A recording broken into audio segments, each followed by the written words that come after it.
Isn't it? Again, as Heilman said, it's either confession or projection. Yes. And that seems to be exactly what's happening with Donald Trump. And again, you look at Hillary Clinton, they always said lock her up, lock her up, lock her up. They're saying that about Biden, the so-called Biden crime family.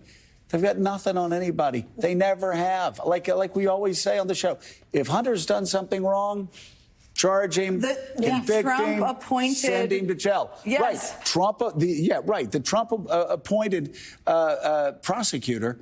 But again, speaking of Trump prosecutors, Donald Trump was president from 2017 to 2021. He didn't bring any charges against Hillary Clinton, did he? That was his Justice Department that kept saying there's nothing there. Yeah. I mean, if I were sitting on the Trump team right now doing communications, let's say, the thing that would also make me nervous is, remember in the weeks leading up to the Mar-a-Lago indictment, and we all were talking about how horrible it is to mistreat classified information. We'd seen there'd been a range of reporting. And then the indictment came out, and it was shockingly far worse. It was so much worse. It was so much worse. Nuclear secrets. Nuclear secrets, 31 specific, code clearance, et cetera.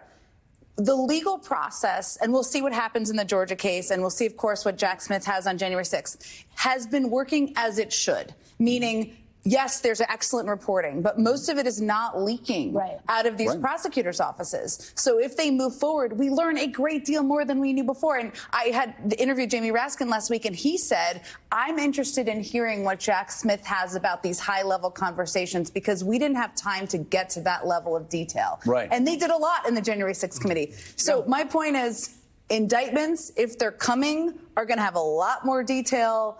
They're going to give us a lot more information. In all likelihood, if past precedent of the last two are examples. Isn't it fascinating when we had the Mueller report, we had all the two impeachments, and people went away from it going, he always gets away with it.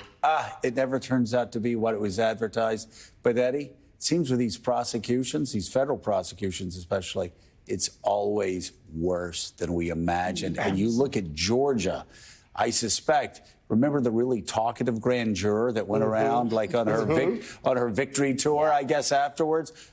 What she was saying suggests it's not just Donald Trump, but a lot of people have reasons to be nervous. And remember, Fannie Willis put in a request to all of the judges to clear your dockets during these days because a whole bunch of people are going to be circulating through Fulton County's courthouse. Right. And this is a crazy thing. Let's just circle back to where we began with authoritarianism or the strong leaders.